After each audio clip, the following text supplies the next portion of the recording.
Assalamualaikum warahmatullahi wabarakatuh. Jumpa lagi dengan saya Dr. Abdul Malik Setiawan, dosen Fakultas Kedokteran dan Ilmu Kesehatan UIN Maulana Malik Ibrahim Malang. Hari ini saya akan membahas tentang bagaimana sih cara meningkatkan skor SINTA institusi atau kampus kita. You only live once. Educate your life. Welcome to the Learning Factory by Abdul Malik Setiawan. Ya, kali ini saya mau menunjukkan bagaimana sih cara meningkatkan performa universitas di SINTA. Ya. Kenapa saya memilih topik ini? Yang pertama, seperti yang kita ketahui, SINTA saat ini dikembangkan oleh Kemenristek-Dikti atau Kemendikbud ya, melalui Dirjen Pendidikan Tinggi dan Kemenristek dan Badan Riset Inovasi Nasional sebagai alat untuk mengukur analisis kinerja dan output riset nasional. Baru-baru ini juga Kemenristek BRIN memberi anugerah SINTA Award series 2020, yaitu penghargaan kepada 500 peneliti terbaik yang terindeks di SINTA. Peneliti-peneliti ini mendapatkan award dengan kalkulasi output dan publikasi sesuai dengan kualitas publikasi seperti jurnal terindeks Scopus, Q1, Q2, dan sebagainya. Dari award tersebut juga disebutkan bahwa Universitas Indonesia, Universitas Gadjah Mada, Institut Teknologi Bandung, dan Institut Pertanian Bogor dianggap sebagai institusi yang paling tinggi output dan paling tinggi dan paling produktif terkait riset nasional. Lalu, apa pelajaran yang bisa kita amati dari beberapa institusi tersebut? Jadi pertama adalah bagaimana cara menaikkan skor SINTA institusi atau universitas. Tentu jawabannya adalah meningkatkan publikasi dosen, yang publikasi tersebut harus terindeks Scopus, Google Scholar, atau Web of Science. Selain itu juga meningkatkan paten dan hak kekayaan intelektual yang juga bisa diupload di SINTA. Tentu ini adalah strategi utama yang dilakukan oleh universitas-universitas besar tersebut. Lalu bagaimana cara meningkatkan publikasi dosen? Tentu adalah yang pertama, melakukan pelatihan atau workshop menulis ilmiah baik dari level basic sampai level yang advance ya. Selain itu juga dibutuhkan dana penelitian, dana publikasi, dan kerjasama riset yang besar juga. Nah, ini dua hal ini yang mungkin sudah menjadi program rutin di universitas-universitas besar. Lalu bagaimana kalau misalnya kedua program ini sudah kita lakukan, tapi memang terbatas, ya? Apakah ada trik atau cara cepat? Nah, mungkin kita bisa meningkatkan jumlah dosen, atau mungkin dengan cara meningkatkan author terverifikasi SINTA. Tentu logikanya kalau jumlah dosen kita meningkat atau author yang terverifikasi di SINTA juga meningkat, maka kemungkinan besar atau chance kesempatan skor SINTA institusi kita juga akan meningkat. Oke. Jadi ini saya ambil di halaman akun UI di web SINTA. Mungkin saya akan buka webnya secara langsung ya.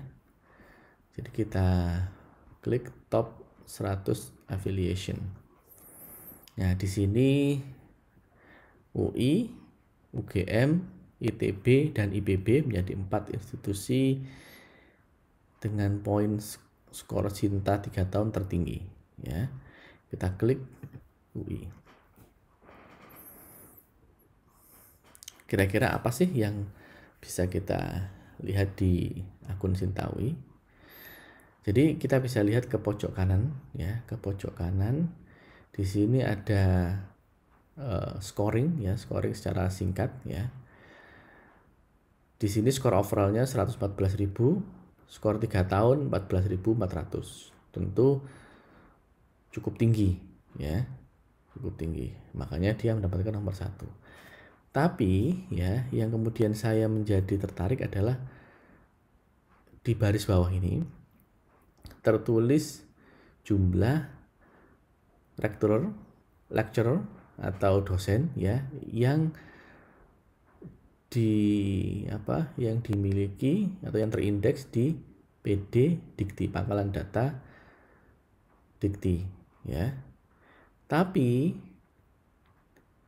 di kolom sampingnya verified authors ya itu sampai 3041. Berarti menunjukkan author Sinta dari UI ini hampir 2 kali lipat dari jumlah dosen yang tercatat di PD Dikti. Saya jadi tertarik, loh kok bisa seperti itu ya? Kok banyak banget selisihnya? Ya memang banyak hal yang bisa menyebabkan hal tersebut. Misalnya tidak semua dosen itu tercatat di PD Dikti ya. Misalnya dosen yang baru diangkat, belum memiliki NIDN ya. Kemudian apalagi kira-kira, atau dosen yang sudah purna ya. Jadi ketika UI ini kan universitas yang sudah cukup tua ya, jadi pasti dia memiliki banyak dosen yang pensiun ya di tahun-tahun 2017, 2018, 19, 20. Tapi sebelum itu dia sudah didaftarkan sebagai authors ya. Sehingga ketika dia pensiun otomatis jumlah di PD Dikti akan dikurangi atau maksudnya akan hilang dosen-dosen tersebut ya. Tetapi publikasinya tetap akan ada. Misalnya dia menulis publikasi pada tahun 2015 atau tahun 2010 ya, ketika dia sudah terdaftar sebelum dia pensiun, maka akan terus tercatat di verified author. Tapi ya ada tapinya juga. Kalau dia memang sudah pensiun, tentu dia tidak akan memberikan kontribusi pada 3 years score. Saya jadi bertanya-tanya, lalu bagaimana penjelasannya? Artinya kenapa kok bisa ada 3041 verified authors UI, sementara dosen yang tercatat di PD Dikti hanya 1.600, jadi hampir 2 kali lipat. Nah, kemudian saya akhirnya menjadi tertarik untuk meneliti lebih lanjut ya. Saya kembali ke PowerPoint saya. Nah, kemudian saya cek berapa sih jumlah dosen UI. Ini data per 6 Juni 2020 di website Direktorat Sumber Daya Manusia. Di sini disebutkan bahwa jumlah total dosen tetap adalah 2053. Jadi 2053, sementara total dosen adalah 2414. Ya, di sini disebutkan ada golongan dosen dengan NIDK ya, dengan NIDK kalau dikurangi kurang lebih ada 300-an ya, hampir 400 dosen NIDK. Ini cukup banyak ya. Pasti yang paling banyak adalah dosen dari rumah sakit pendidikan ya. Kemudian saya juga masih bertanya-tanya, bukankah dosen NIDK itu tetap tercatat di PD Dikti? Ya oke lah, kita nggak tahu ya, kita nggak bisa melihat di sini apakah dosen NIDK ini tercatat di PD Dikti atau tidak. Atau kemungkinan lain data PD Dikti yang ada di web Sinta ini memang mungkin tidak terupdate atau bagaimana, saya kurang tahu ya. Tapi kalau kita berpatokan dari sini saja ya, total dosen UI per 6 Juni 2020 adalah 2414. Jika kita bandingkan dengan verified authors, kurang lebih ada selisih 600. Apa iya 600 ini dosen UI yang pensiun 2 tahun terakhir? Ya kita nggak tahu ya. Lalu saya tertarik sehingga saya kemudian melihat dari beberapa universitas ini, terutama universitas di 4 besar ya, dan beberapa universitas lain. Setelah saya kompilasi ya, sebelum ke sana ya, jadi ketika saya buka dashboardnya UI di Sinta, di sini tertulis ya, yang hijau ini unknown sejumlah 1213. Artinya ada 1213 author di Sinta yang tidak memiliki jabatan fungsional atau belum mengupdate jabatan fungsionalnya. Ya. Bisa jadi dia punya tapi belum mengisi di akun Sintanya, atau bisa jadi memang tidak ada. Ya, kita nggak tahu ya. Yang pasti faktanya di sini ada 1200 author UI di Sinta yang tidak menunjukkan jabatan fungsional. Nah, kalau tidak ada jabatan fungsional, apakah dia dosen atau yang lain? Kita nggak tahu, ya. Kemudian saya sudah melihat beberapa perguruan tinggi, kemudian saya catat. Yang saya catat adalah pertama nama universitas, jumlah dosen di PD Dikti, skor Sinta 3 tahun terakhir, terus kemudian ada beberapa perhitungan lain. Ya, ini yang saya ambil data dari 8 universitas, yang 1 sampai 5. Ini 1, 2, 3 adalah UI, UGM, ITB ya, karena ini 3 besar. Kemudian saya ambil 4, 5, ini Brawijaya dan Airlangga, karena Brawijaya ada di Malang sama dengan UIN Malang, tempat saya bekerja saat ini. Jadi saya tahu kondisinya. Kemudian Airlangga juga salah satu universitas terbesar ya di Jawa Timur, jadi Brawijaya dan Airlangga. Selanjutnya saya juga mengambil data nomor 678. Ini adalah UIN Sunan Gunung Jati. Kebetulan skor Sinta 3 tahun terakhirnya paling tinggi di antara UIN se-Indonesia ya. Kemudian saya ambil lagi UIN Syarif ya, karena UIN Syarif ini letaknya di Jakarta dan bisa dikatakan barometer dari UIN seluruh Indonesia. Dan yang terakhir yang saya bandingkan di sini adalah UIN Maulana Malik Ibrahim Malang, tempat saya bekerja. Nah, di tabel ini ya, ini sumbernya Sinta per 6 Juni, bisa dicek sendiri kalau ingin verifikasi. Di tabel ini menunjukkan jumlah dosen di PD Dikti. Ya, terlepas apakah ini jumlah yang terkini atau tidak, yang pasti ini jumlah yang tertera atau tertulis di akun Sinta masing-masing universitas. Yang paling tinggi adalah UGM 2200 ya. Kemudian yang kedua adalah Brawijaya ya. ITB dan UNER sebenarnya tidak terlalu tinggi ya, 1500 ya. UI sendiri sebenarnya juga tidak terlalu tinggi ya, 1600. Tetapi skor Sintanya sangat tinggi dan hampir jauh dibandingkan teman-temannya yang lain ini ya. Itu yang membuat saya kemudian menjadi tertarik untuk menggali lebih dalam ya. Nah, dari jumlah dosen ini ya tidak bisa dibandingkan dengan dosen di UIN ya, UIN Sunan Gunung Jati, Syarif, dan apalagi UIN Malang ya. Ini menunjukkan bahwa ada gap yang sangat besar antara universitas besar di Indonesia dengan universitas Islam negeri ya. Tentu kalau kita melihat jumlah personil otomatis ya mungkin saja ya mungkin ini alasan yang utama kenapa kok skor Sinta mereka jauh meninggalkan UIN ya. Nah, maka untuk membuktikannya kemudian saya buat rasio ya, rasio antara skor Sinta dibagi dengan jumlah dosen ya. Di sini menunjukkan bahwa UI tetap yang paling tinggi ya, disusul oleh ITB ya. Sementara UIN ternyata sangat rendah. Berarti artinya setiap dosen ya di universitas tersebut ini menyumbangkan skor kurang lebih 0,58 kalau di UIN Malang dibandingkan 8 skor kalau di UI ya. Tentu berarti ini menunjukkan kualitas dosen ya.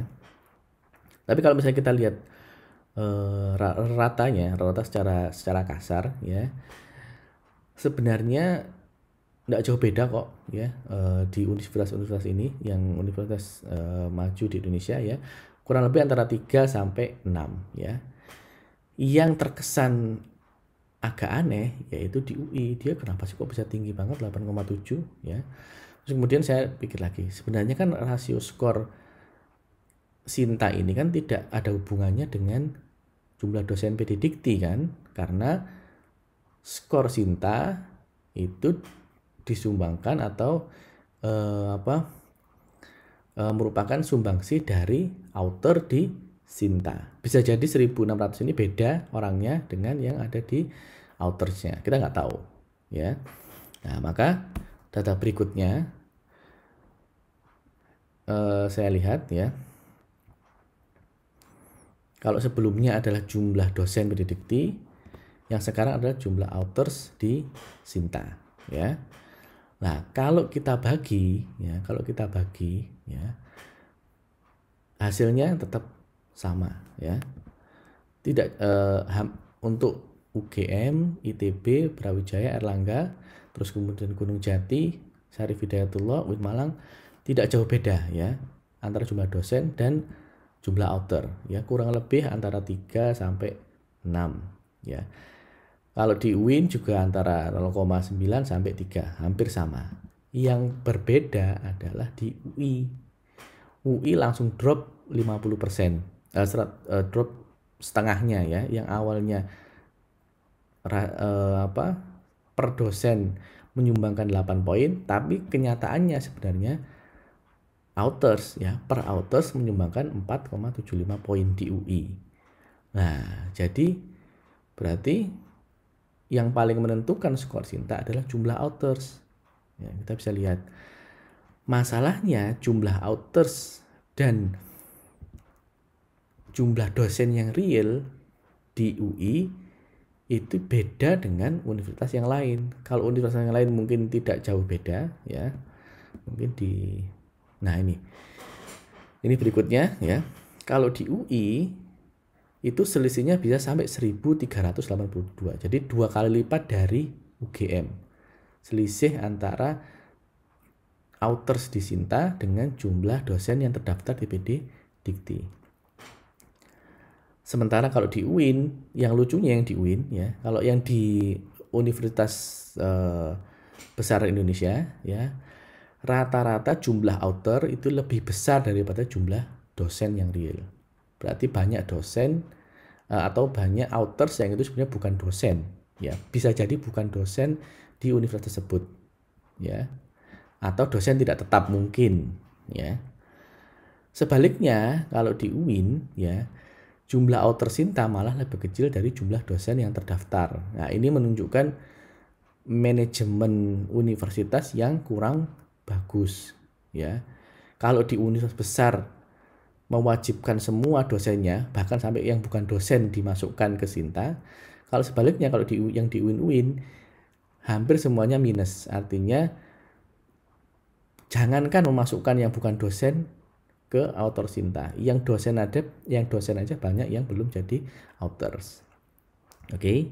Tapi saya di sini tidak mengatakan bahwa untuk universitas besar Indonesia memasukkan nama-nama yang tidak seharusnya menjadi author Sinta. Jelas enggak ya. Yang saya maksudkan adalah kemungkinan besar universitas-universitas besar ini memasukkan mewajibkan semua komponen-komponen atau SDM-nya yang mempunyai kemampuan meneliti untuk menjadi author Sinta. Tidak hanya dosen. Mungkin mereka punya research group, mungkin mereka punya dosen NIDK, dosen tidak tetap di perusahaan dan sebagainya, bisa jadi. Ya. Oke. Nah, jadi yang bisa saya simpulkan dari sini adalah bagaimana sih cara cepat melesat di Sinta bagi kampus ya. Tentu dengan meningkatkan jumlah authors Sinta ya. Dengan cara apa? Bisa jadi ini adalah salah satu cara yang digunakan oleh universitas besar tersebut, yaitu dengan mendaftarkan tenaga kependidikan, laboran, staf peneliti, tentunya bukan staf admin ya, di sebagai author Sinta kampus tersebut. Ya, itu salah satu hipotesis saya. Ya. Yang kedua, bagaimana kalau kita memasukkan mahasiswa S2 dan S3, artinya yang sudah lulus ya, sudah mau lulus atau sudah lulus, yang belum terikat dengan institusi pendidikan atau institusi penelitian. Saya kira bisa jadi, ini kemungkinan yang sangat terbuka. Artinya misalnya ada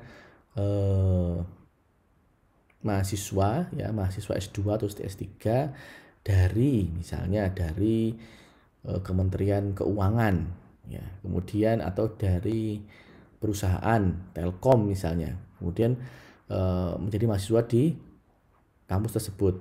Kemudian mungkin dia produktif ya, dia didaftarkan di akun Sinta ya, menggunakan entah itu NIM, entah itu NIP atau apa yang bisa dibuat ya. Tapi dia kan memang tidak terikat di institusi pendidikan manapun, jadi tidak akan ada konflik ya dengan akun Sinta dia yang sebelumnya atau akun Sinta dia yang akan datang. Jadi ini yang patut dipertimbangkan oleh institusi yang ingin meningkatkan skor institusinya di Sinta. Oke, jadi data-data saya ambil di sinta-ristekbrin.go.id dan di dsmui.ac.id ya. Jadi di sini saya tidak mendiskreditkan atau tidak tidak berusaha untuk mencari-cari kesalahan atau kejelekan dari UI ya, tentu tidak, atau dari universitas besar lainnya ya. Lebih ke arah mungkin ada hal-hal yang bisa kita contoh dari mereka, dan itu saya yakin juga tidak melanggar